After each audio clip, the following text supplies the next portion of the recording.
Postingan Giselle dan Wijin itu memunculkan isu putus setelah sekian lama berpacaran. Munculnya isu putus itu gegara postingan mantan Gading Marten yang berisi soal perpisahan. Baru-baru ini, pasangan kekasih itu kompak mengunggah foto yang sama dengan caption berisyarat perpisahan di Instagramnya masing-masing. Bahkan keduanya kompak mematikan kolom komentar mereka. Pada hari yang sama keduanya kompak mengunggah foto kebersamaan mereka dengan kata-kata menyayat hati sebab perpisahan. Pada hari yang sama, Wijin melalui akun Instagramnya @jaisforeal memposting foto serupa. Dia juga mematikan kolom komentarnya.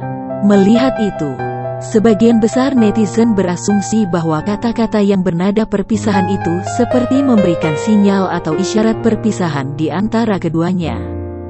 Belum ada pernyataan apapun baik dari Giselle ataupun Wijin terkait unggahan tersebut.